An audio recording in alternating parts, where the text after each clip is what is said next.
Miss Donna, are you with us? Welcome to the Dead Astrologer Society. Can you hear me, Chad? Loud and clear. Okay, we're doing good now. We had a little bit of a delay there with the music, but hey, welcome to episode 7. Apparently you needed a little hypnotic music break for the intro to this show on planet trancing, hypnosis and astrology, altered states, and more. So I'm your host. Hello, Chad. Hello. Okay, I am getting an echo delay, so we're going to work on that while I keep talking here and I start introducing my decks. Okay, you can find me, Donna Woodwell, at fourmoonsastrology.com in Austin, Texas. You know, that weird little city in Texas. And like our tagline says, our show is about the history and cultural vastness of astrology. This is astrology beyond what you're used to seeing in the pages of magazine horoscopes, so don't ask us what it means for your sign. We all love exploring the nature of the sky and the planets and how they relate to our lives, so don't be shy. Just post in the chat room and we will answer your questions as they come up. In tonight's episode, we are talking about, as I said, astrology and hypnosis. And we have some fabulous guests tonight. We have Patricia Walsh, who is an evolutionary astrologer and a regression therapist. That means she helps people understand and explore their past life memories. And we also have Inga Thornton, who is an astrologer and hypnotherapist from Seattle, Washington, who also uses planets and hypnosis in her practice. So we're going to talk to them both tonight. Why don't you two introduce yourselves? Go ahead, Patricia. Yes, hi. I'm Patricia. Hi, everyone. And hello, I'm Inga. Okay, we are working on some technical issues here. Are you two getting echoes like I am? Yes. Okay, so we're all getting echoes. So it's going to be hard for me to throw out questions for you until we can figure this out because I'm talking over myself. But I think our producer, Chad, is working on it. He's going to break right now and we're going to be right back. Well, welcome back to the Dead Astrologer Society Take 2. As I said before, this is episode 7 and hopefully we have our audio problems figured out. And we're going to be talking about planet trancing tonight, which is how you use astrology with hypnosis, guided imagery, and things like that to explore deeper levels of consciousness. So, since we got started a little late, I want to go straight to our special guest tonight. We have Patricia Walsh, who is an evolutionary astrologer, an author, internationally renowned speaker, and a regression therapist. And we also have Inga Thornton, who is an astrologer and hypnotherapist from Seattle, Washington, also associated with Kepler College, one of my favorites. I was got to put in a plug for Kepler College when I'm on the air. So welcome both of you tonight. I'm so glad you could join us. So let me start the ball rolling tonight with asking y'all, what exactly is hypnosis for those in our audience who don't know? Well, this is Patricia. I'm going to let Inga answer that because my form of trance state therapy does not involve, technically does not involve standard hypnotic induction. Okay, well, you can explain the difference. So let Inga start, and then you can explain how it differs. Okay. So there are various ways of doing hypnosis. One is probably the classic that you've seen in the movies where someone is counted down into a hypnotic state where they are technically entranced and immobile, and there are various signs that you can see where they're doing that, where you ask them to raise their arm and they can't raise their arm and that sort of thing. And sometimes I do that because it's interesting. Clients enjoy seeing that they can't raise their arm. So if you have a client who wants to see that, great. I personally prefer Milton Erickson's definition, which is that hypnosis is a shrinking of the focus of attention. So anytime you can get someone where they're talking and you are getting your NLP signals where they're looking up, or they're looking to the side, or they're looking where you want them to be looking for where they're telling you the type of information they should be telling you, they are in a hypnotic state, and you are getting different information than you would be otherwise. And that is a technically hypnotic state. You're getting different information. It all works. So it depends on what you want them to be doing. And it depends on what kind of reframing you want to do with them. If what you want is to take various beliefs about themselves and have them change them, you can do that in a very light trance state where they're still awake and they're still talking to you. Hypnocoaching is perfectly valid. If you want them entranced and doing more shamanic type work with them where they're meeting their guides and they're meeting planetary energies, working with archetypes, then deeper is better. They know they've been somewhere, and it's interesting to them. So it depends on how theatrical, essentially, you want the experience to be. That's what I would say. Yeah, I think there's always a little theatrical element to working with the mind because it helps set the stage. Absolutely. That are happening, I would think. And the imagery is important. So, Patricia, how does this differ from the work that you do? Well, I always think that all altered state therapy, regardless of how you get there, is exactly that, trance state therapy. The model that we use in regression, in the specific form of regression I do, it has more to do with the principles of Jungian active imagination. And that relates very similar to what Inga was saying in that if you have somebody, well, let's back up and say it like this. When are we not in a trance state is really exactly. Exactly. So the reality is our conscious mind can be overtaken by unconscious material at any time. And when we're hyper-focused on something like a problem or an emotion or a fear or something like that, we are essentially in a trance. We're in the trance of whatever that particular thing is that's arising. We also go into trance all the time, like people say it all the time. They're driving and they don't know how they got home. I mean, we do it all the time. So the point of what Inga was saying is exactly that. It's going into. You can either associate your way there, you can have somebody close their eyes and focus on something with intent, which is then what deepens the trance. Once you start to focus it, hone it. And this is similar what Jung talked about in using imagery and imagination, was that there's a difference between daydreaming and entering into imagery actively.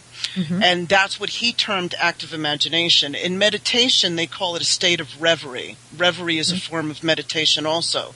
So the idea is that you consciously call forth either an image or something like that, and then you enter into it, and it takes a life of its own, and you go along for the ride with it.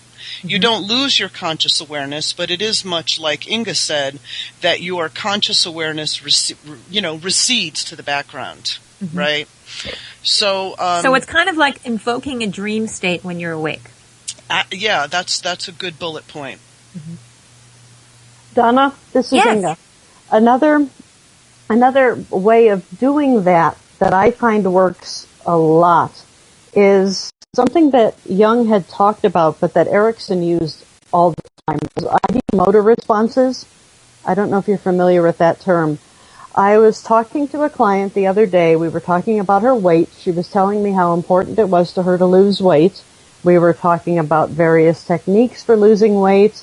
And I was still taking notes about things that she wanted to be brought up in her hypnosis, which is fun. And as we were talking, and I was saying the affirmations she wanted said. So she was giving me the affirmations, I was writing them down and saying them back to her, and I noticed her thumb was standing up straight. And I said, well, that's interesting, look at your thumb. What would thumb like to say? And she looked at her thumb, and she said, oh my. And I said, so what would thumb like to tell us right now? And she, looking at Thumb, said, Thumb is not happy. Thumb does not like any of this going on. and that was it. She was in tranced. Mm-hmm. And we talked to Thumb about Thumb's resistances and how effectively Thumb had resisted all weight loss issues and why. Mm-hmm. And it was one of the best sessions we'd had. Fascinating.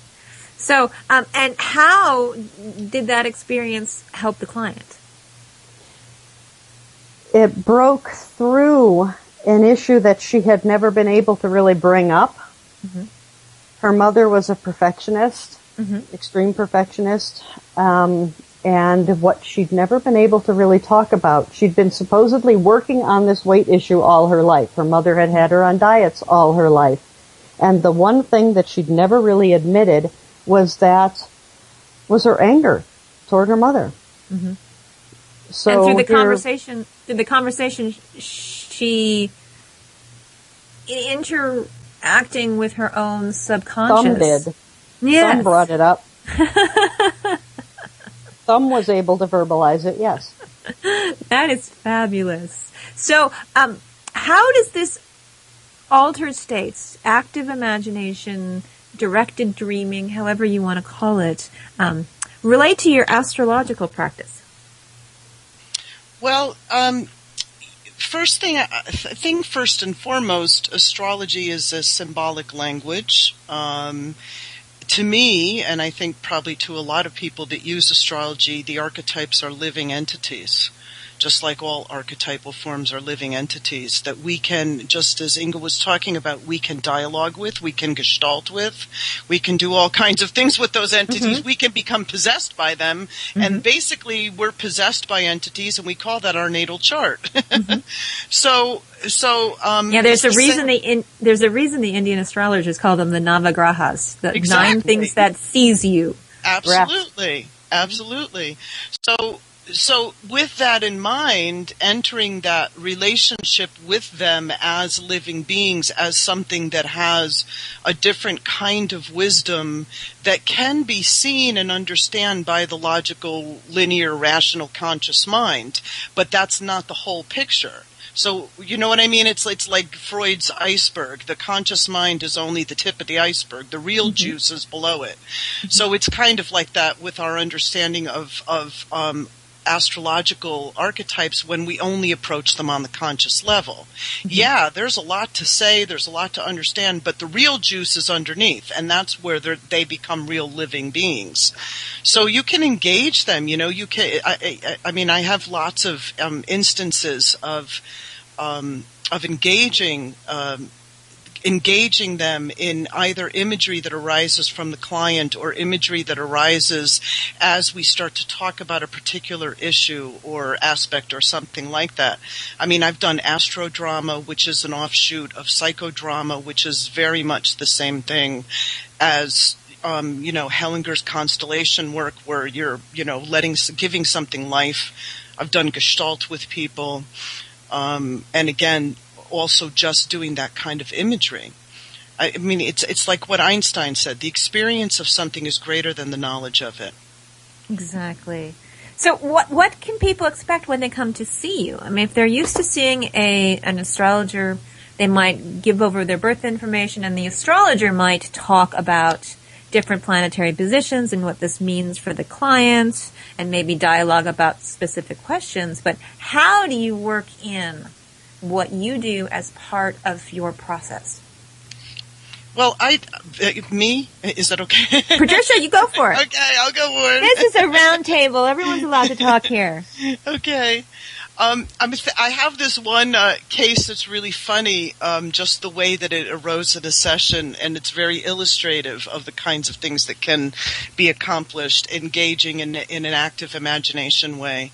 A client had in a very short astrological, she had transiting Saturn in Libra, conjuncting her natal Venus in Libra. So we know Libra's about relationships. Saturn can be about responsibility, constriction. And so with this transit going on, she was experiencing difficulty, surprise, in her current relationship. And she was saying to me, oh, he's letting me down. He's not what I thought he was. In other words, some reality was kind of poking into her fantasy vision of what the relationship was. Again, remember her natal Venus is in Libra. So I said to her, okay, well, just close your eyes and I want you to just feel what it felt like to be when you were first in love with him, before things went wrong, or you felt they went wrong. And she was like, oh, I'm in love. I love everything about him, and I can't do enough for him, which is a very Venus and Libra thing. You know, you want to please the other, appease the other, meet their expectations. So then I said to her, okay, give that an image. Just let an image arise. And they're like, she sees two, her and him as two lovers in a park, and they're under the tree, and it's spring, and there's flowers and bunnies, and, pretty much I was waiting for Bambi to show up, right? and a soundtrack. Yeah, exactly. Like what's that Gone with the Wind music? Anyway, so she's there, and it's perfect spring day. So then I said, okay, stay with that image. Now she's in the image, right? So the image, this is what Jung talked about. The image now has a life. In other words, the subconscious is now speaking, not the conscious mind, not the conscious mind that was saying meh, meh, meh, meh, meh, meh, meh. Now the subconscious is letting us know what's really going on. Mm-hmm. So I said to her, okay, now bring up the feeling of when you thought he wasn't who you thought he was, or that he's letting you down. And she goes, oh, it's getting really cloudy, and these big storm clouds are coming, and the wind is coming, and it's pouring, and I'm looking at him, and I'm saying, do something. And she said, he gets up and runs away. And then she goes, he effing left me. So now she's standing there in the rain getting drenched, right? So then I said to her, and this is classic Gestalt, right? This is Gestalt, where you become, it's also dream therapy, where you become everything. So I said, okay, now let's hear what's the rain saying? What's the rain saying to you? Or become the rain, become the storm. And so she does, and she's, still in trance state, and she says, so the storm is saying, well, I'm just doing what I'm supposed to do. Flowers need water, and I do, and so what I'm listening is hearing that the rain is talking about needs being fulfilled, right? Mm-hmm. Which was her fear of what she came in with, that her needs wouldn't be fulfilled. So then I said, okay, does the rain have anything to say to you about your situation? What you came in talking about.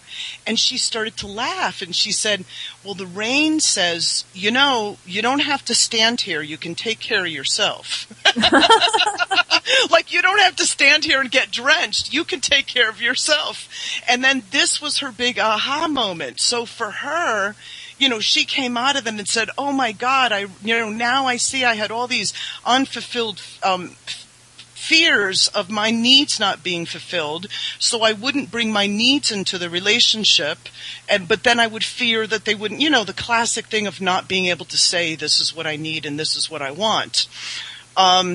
And then so I said to her, then we talked about it, and I said, okay, and this is just a short little 15-minute thing, but the catharsis that she had from that shifted her whole perspective about her ability to be in a relationship with her needs.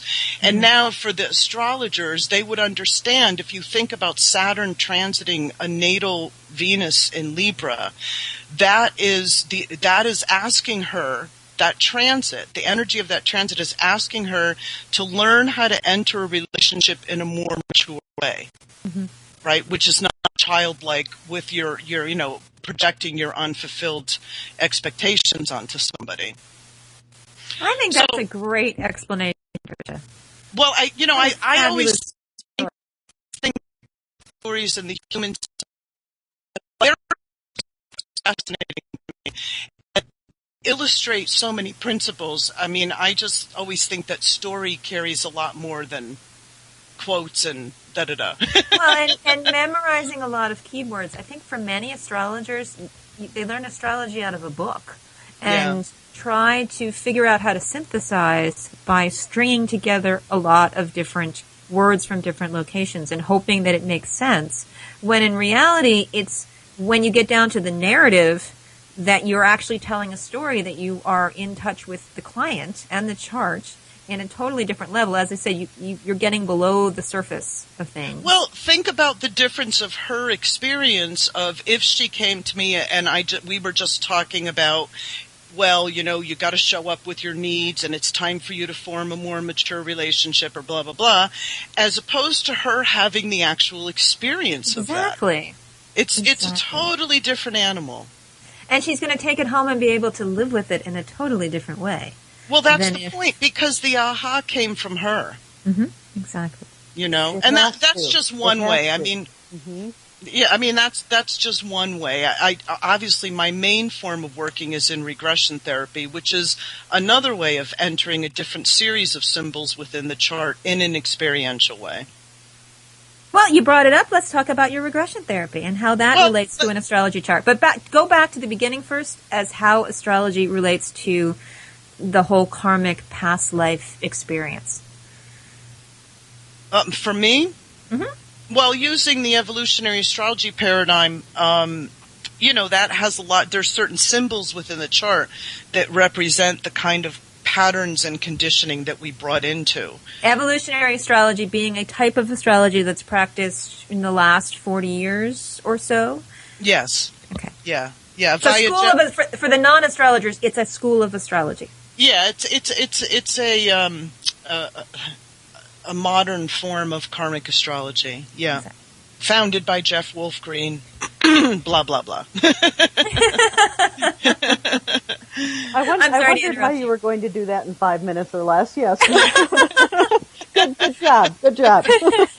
Oh, dear. So go back to the evolutionary astrology karmic paradigm. Well, it's just that there's a certain number of symbols within the chart, planets, blah, blah, blah, things like that represent the kinds of conditions that you bring into this lifetime. In other words, the underlying principle of any karmic work is that we don't come in as a blank slate. We come in already preconditioned and predisposed to certain things, not necessarily a fate as much as a karma.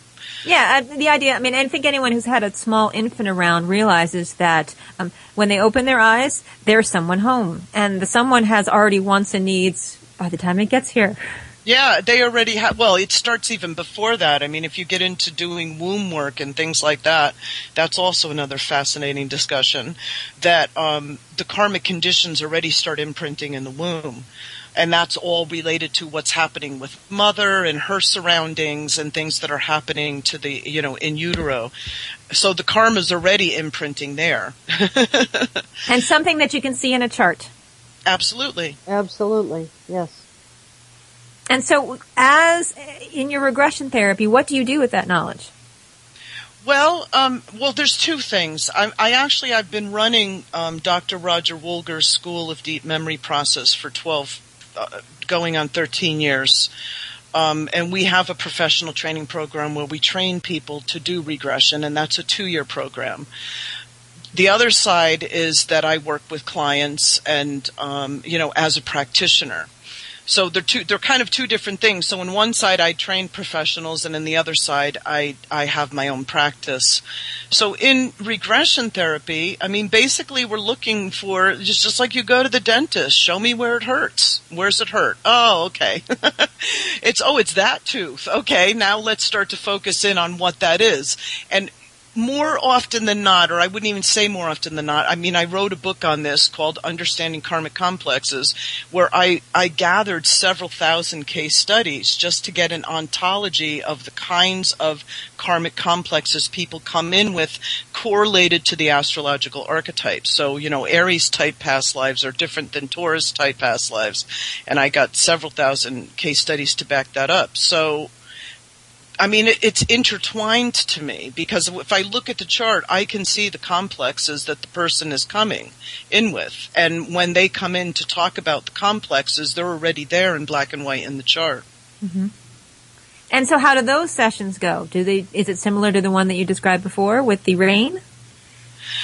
Well, no, they're actually a lot more intense and cathartic than that, because in our model of regression therapy, we incorporate principles from psychodrama and Gestalt and shamanism and spiritism that have a lot to do with actually going in and reliving the past life. We use the body in regression therapy a lot so that we can evoke body memory, which is actually the deepest part of the subconscious memory, is when you bring it up through the body. So, but it is, in essence, regression therapy, I think in any model is you go in, you work with the past life, you relive the past life or remember it. And in our model, it has a lot more to do with reliving than remembering. And then you go through, in our model, we go through the death experience and then we work in the afterlife, in then turning around or releasing the traumatic imprints in the afterlife. So it's a 3-world model, just like shamanism.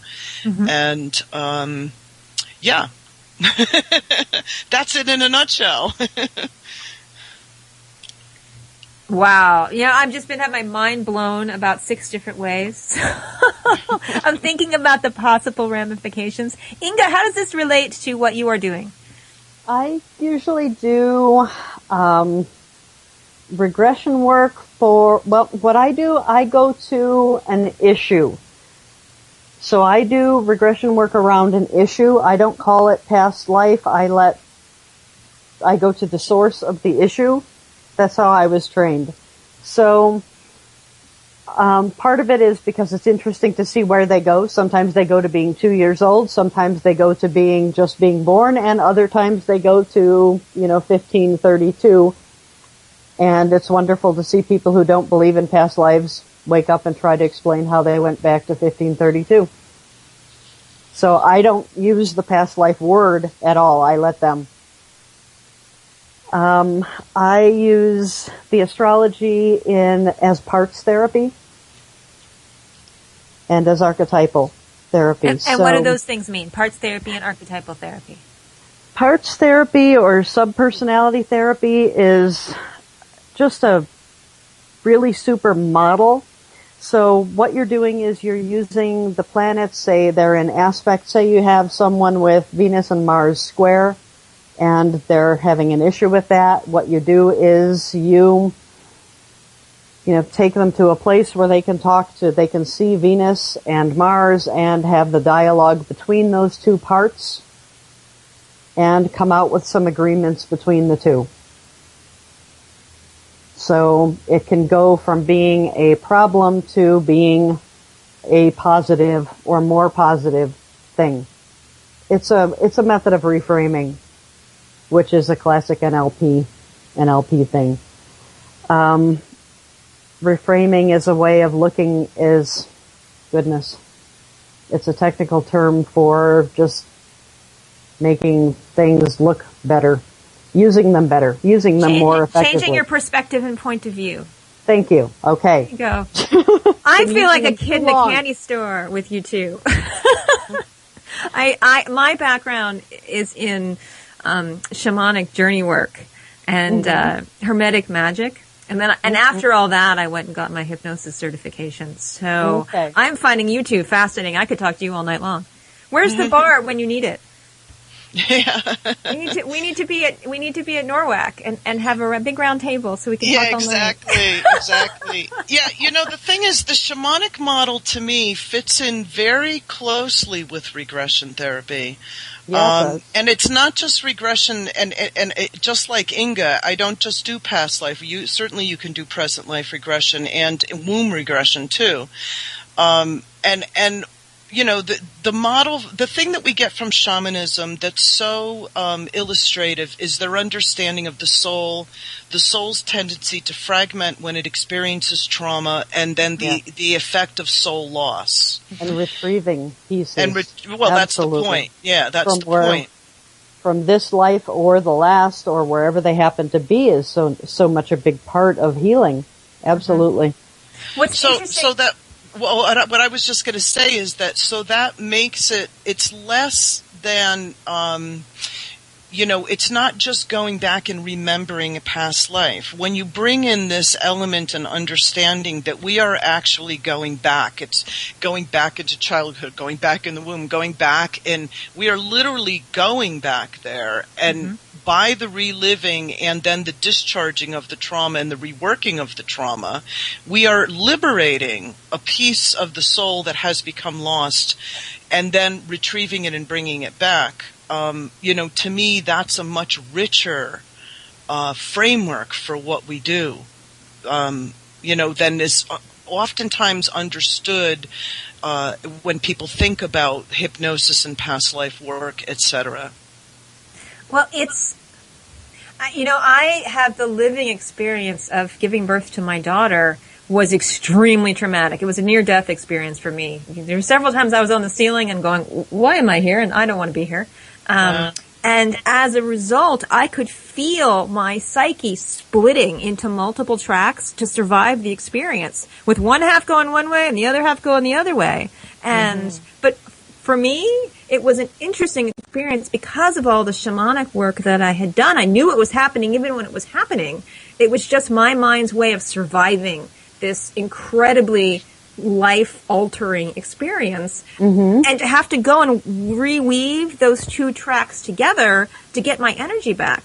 Because, when your mind splits that way, it doesn't just it takes your soul energy. I don't know how to describe it any better. It isn't just mind, Donna. That's the whole point. Your mind may be perceiving something, but it's literally consciousness, and we're not just our mind.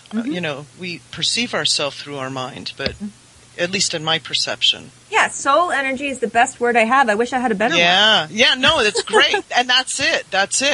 But that's how, that's the gravity of the situation of what you're talking about. That's how deeply trauma affects our souls.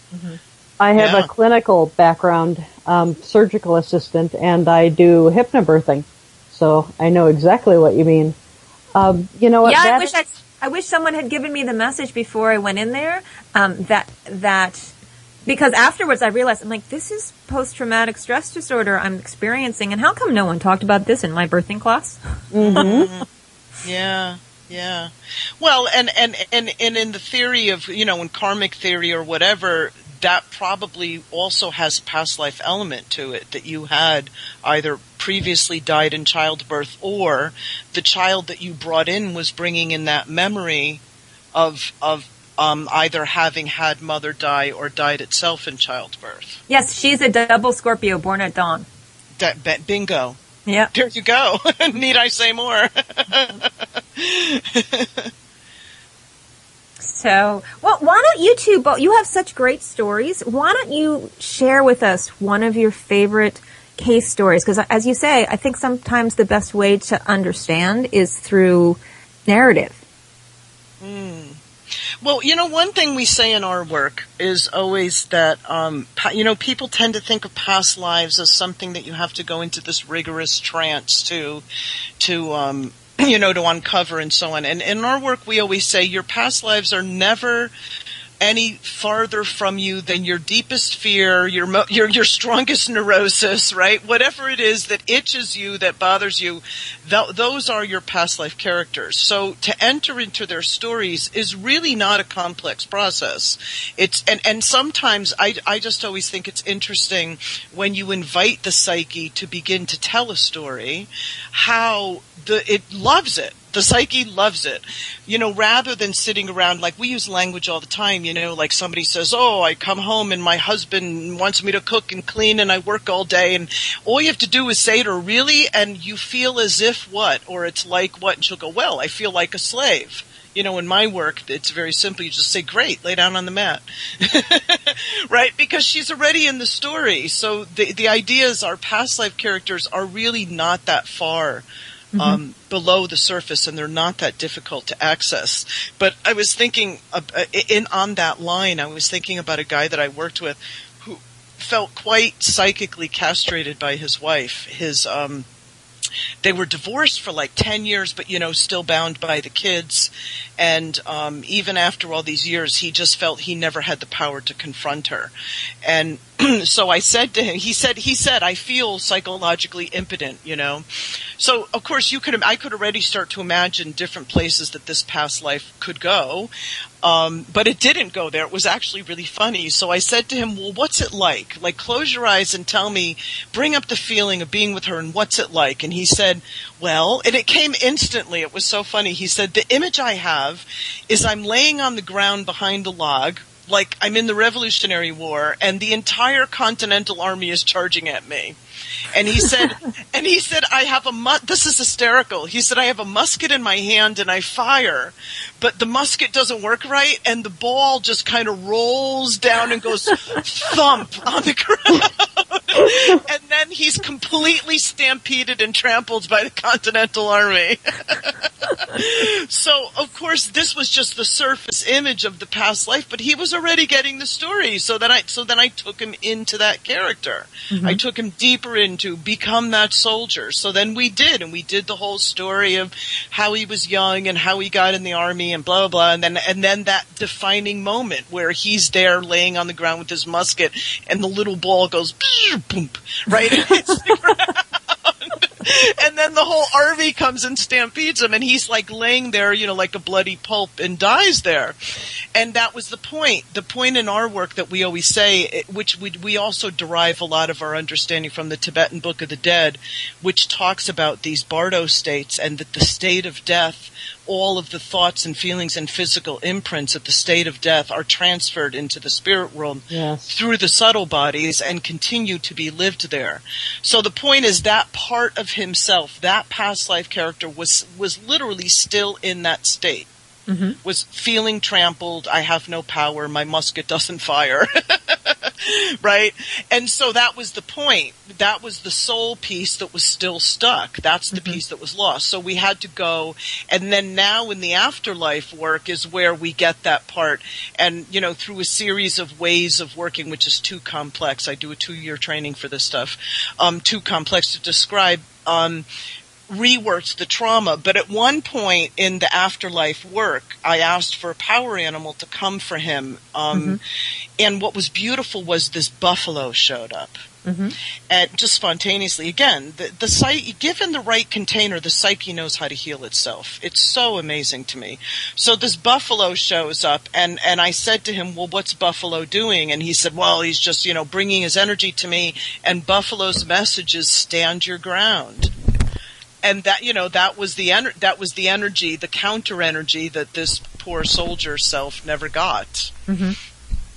Which, of course, related to his current situation. Exactly.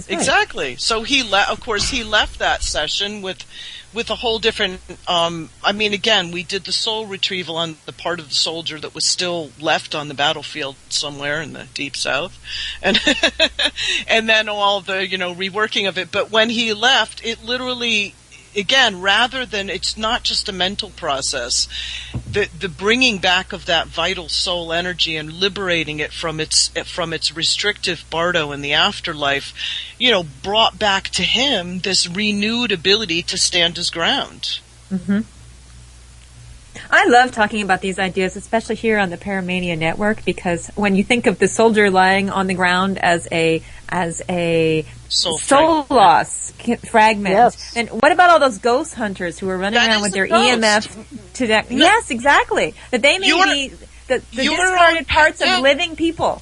No, your own. Not only that, but I've met my own soul fragments that have died in traumas in past lives, geographically. Mm-hmm. It's a trippy experience. Because when you have soul loss, you're dissociated. When you meet your own, and then a soul fragment itself is kind of, the earthbound spirits are doubly dissociated. Because many of them are dead and don't know they're dead. Mm-hmm. It's a kind of double dissociated state. But yeah, a lot of those earthbound spirits or things that they pick up are other people's soul fragments, but they can also be your own. Mm-hmm. And so you might be haunted by yourself, your dissociated parts of yourself. Could be. Which is a whole new take on people and attachments. Absolutely. Attachments may be you, they're hanging out with you, but they just haven't been reintegrated yet. Yeah. What a concept. Oh, definitely. So, yeah, Inga, you were talking about house blessings earlier, and this is kind of the same idea, right? Mm-hmm. House clearings. Yep. Going through a place and removing the attachments, just bringing them through. Yes. But what I was going to say is the most, if you take astrology down to its most basic thing, what's the one thing everybody can do? What's the one thing everybody can sense about a person is the elements, right?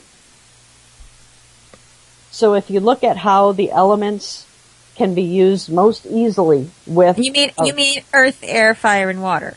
Yes, earth, air, fire, and water. So, what's something everybody's dealing with is, some form of anxiety, right? Everybody meets people dealing with anxiety all the time. So, what as a surgical tech, I would see all the time, and what I could assess most quickly is what kind of an element I was dealing with a person, and then just look at a way to most quickly, how would you handle someone who you could sense had a lot of fire about them, who was anxious? How would you calm them down? You'd tell them, focus on what you're doing. How are we going to get this done as quickly as possible? How are we going to get you out of here as quickly as possible? Say they're standing in line. How are we going to get you through this? What are ways we can get you through this as quickly as possible, right? Where with earth, it's focus what you're feeling in your body, feel your feet on the floor, let's, get you through this. It's going back to the elements. So that's kind of the basic of astrology, kind of to me, and one of the simplest ways to use it with your basic hypnotic techniques is looking at people kind of that way. That's something everybody. And then helping them when you're doing your hypnotic techniques and perhaps prompting them for their own creative visualization journeys. Something you could do with your kids if they're sitting in the car and you're thinking about them. I mean, if they're a Cancer, you know their water. You're kind of dealing with them that way. I don't know. This is something I was thinking about. We only have a few minutes left, Inga. Did you have a lot of screaming, but we went to the light and we got through it. What's interesting though is when how many people you think of that place, like I say, I try to stay away from the past life thing because a lot of people don't like the idea of past lives, but how many people where I'm talking to them and they're in hypnosis, and then they are in that place right between lives, and they're talking to me, and they're saying that they're sitting up with this committee, and they're talking about, looking down and seeing all these parents, and they're picking their parents, and someone's telling them, don't go, no, not now, not yet, and waiting to go, to pick the mom, to jump. Isn't that interesting? It certainly does go back all the way to the classical Greek ideas about you picking. the myth of and you pick your lot in life and you jump when you get your lot, which is your astrological time, so to speak. Yep. So, well, you two are absolutely fascinating, and once again, I'm saying we're going to have to do this again because I am never satisfied. We have so many things to talk about, and there's just not enough time. So I want to make sure you guys both have a few minutes to tell our listeners how people can find you and some of your books or other things. So, Patricia, why don't you start? Well, my website's probably the best way. It's healthepast.com. That's healthepast, P-A-S-T.com. And actually, I'm launching a new website in a couple weeks. It's all being reworked, so there'll be all kinds of new stuff and interesting things on there. My book is published by Wessex. It's on Amazon. It's Understanding Karmic Complexes, Evolutionary Astrology, and Regression Therapy. Hopefully over the winter I'll be doing more writing and have a couple more books, one on earthbound spirits and ancestral spirits on the back burner, and another one on the elements of shamanism and regression therapy. So that'll be coming soon, hopefully. If I can stop traveling so much. I mean, I'm on the road all the time, and that's just always an issue about just sitting down and writing. Mm-hmm. But my schedule is, speaking of that, my schedule is on the website, and also the professional training program that I teach in is Dr. Roger Woolger's School of Deep Memory Process. Roger Woolger was the author of Other Lives, Other Selves. A Jungian psychotherapist discovers past lives, and he was considered one of the granddaddies of regression as a therapy since the 80s. Excellent.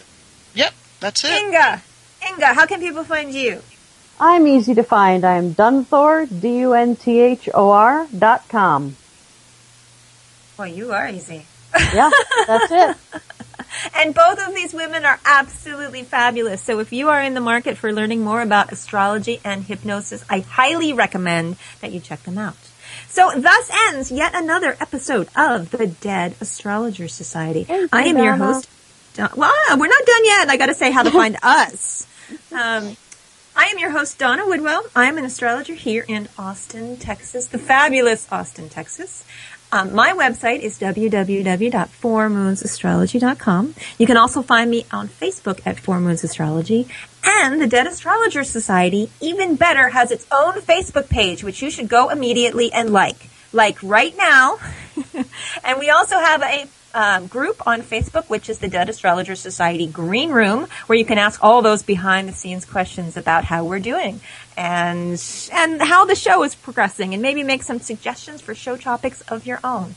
So next week, we are going to be talking about the life and times of Evangeline Adams. Fabulous, fascinating story of the woman who kind of invented 20th century astrology. She was even hauled into court under charges of fortune telling, and the judge handed her his chart and she read it, and he said, "Wow, you're amazing. Case dismissed." So if you want to hear more about that, check us out at the same time, same channel next week here on the Dead Astrologer Society. Good night, and thank you both.